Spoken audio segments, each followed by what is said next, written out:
దక్షిణామూర్తి స్తోత్రాన్ని పారాయణం చేస్తూ ఉంటే పిల్లలు మంచి స్థాయికి ఎదిగేటటువంటి అవకాశము ఉంటుంది.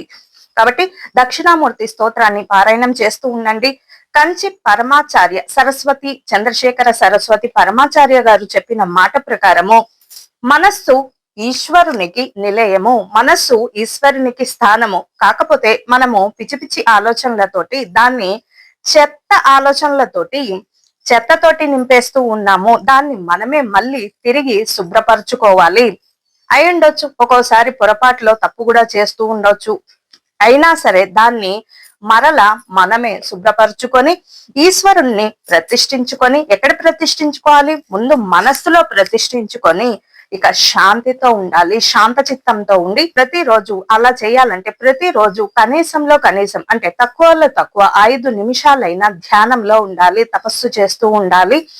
అలా 5 నిమిషాలు కనీసము, ఎక్కువ సమయం చేస్తే మంచిదే. ఇలా 5 నిమిషాలన్నా కనీసంలో కనీసము వృత్తిపరంగా ఎంత పనిలో ఉన్నప్పటికీ కనీసం 5 నిమిషాలు కనీసము ధ్యానానికి కేటాయించాలి. ఈ ధ్యానం ఎలా ఉండాలంటే ప్రళయం సంభవించిన ఏమైనా సరే దాన్ని చెయ్యాలి. ఏంటి? దాన్ని తపస్సు చేయాలి, ధ్యానం చేయాలి అనేటటువంటి సంకల్పం కలిగి ఉండాలి.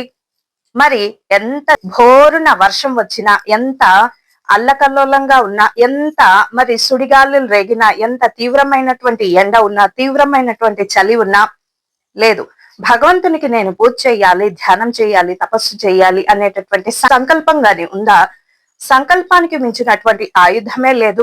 ఎన్ని అవరోధాలు వచ్చినా సరే అలా ముందుకు వెళ్తూ ఉండండి. ఇది కంచి పరమాచార్య గారు చెప్పినటువంటి ఒక సూచన. అలా వెళ్తూ ఉంటే మోక్షానికి మనకు దగ్గర మార్గం పడుతూ ఉంటుంది. ఒక గురువు సహాయం తీసుకుంటే ఇంకా బాగుంటుంది. లేకపోయినా సరే మీ మనసే గురువు అనుకుంటే, లేదా మీకు నచ్చిన వ్యక్తిని గురువుగా ఎంచుకునేటటువంటి సౌలభ్యం ఉంటుంది. కాబట్టి మరి అలా ఎంచుకొని చూడండి. అలా వెళ్తూ ఉంటే గురువు ఒక దారిని సూచిస్తూ ఉంటాడు. అంటే అజ్ఞానపు తిమిరాలను అలా తొలగిస్తూ ఉంటాడు గురువు.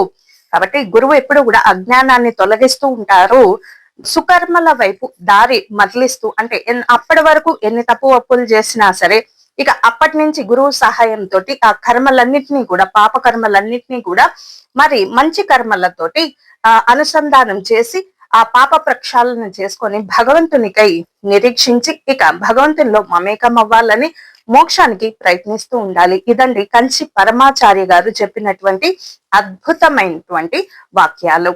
స్వస్తి.